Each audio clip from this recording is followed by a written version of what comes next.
এই জন্য আমি ফসল উদ্যোগে এই মহেশপুর থেকে এক দফা এক দাবি, দশম গ্রেড আমাদের অধিকার। হ্যাঁ, মেহু এই যে মানববন্ধন ও স্মারকলিপি প্রদান কর্মসূচিতে তার মায়ের সাথে যোগদান করেছিল।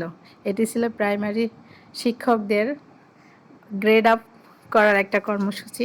যে এই আন্দোলনটা এখন সারা দেশব্যাপী হচ্ছে।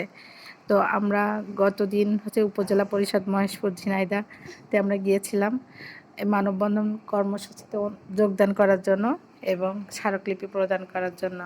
তো আর কি, মেহু তার মায়ের সাথে যোগ দিয়েছিল।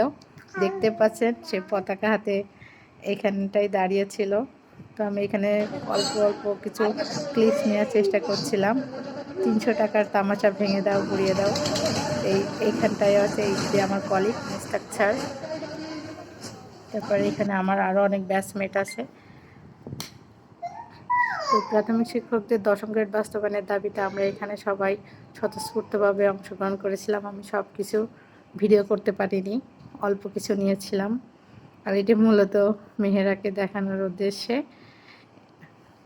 এখানে ওর দাদুর সাথে এই যে পতাকা হাতে দাঁড়ায় আছে, ওর দাদুর অফিস পাশেই। আমার শ্বশুর নির্বাচন কমিশন অফিসে জব করে, তো পাশে ওর দাদুর সাথে দেখা করতে চলে আসছিল। তো সে এখানে খুব এনজয় করছিল। এই যে পতাকা উড়াচ্ছে, বিজয় পতাকা। ইনশাল্লাহ আমরা বিজয় নিশ্চিত করতে পারবে। এই বর্তমান সরকার আমাদের দাবি পূরণ করবে। আপনারা সবাই আমাদেরকে সমর্থন জানাবেন আশা করি। তো ভালো থাকবেন, আমাদের জন্য দোয়া করবেন, সবার জন্য শুভকামনা। মেহুকে কেমন লাগলো জানাবেন। আল্লাহ হাফেজ।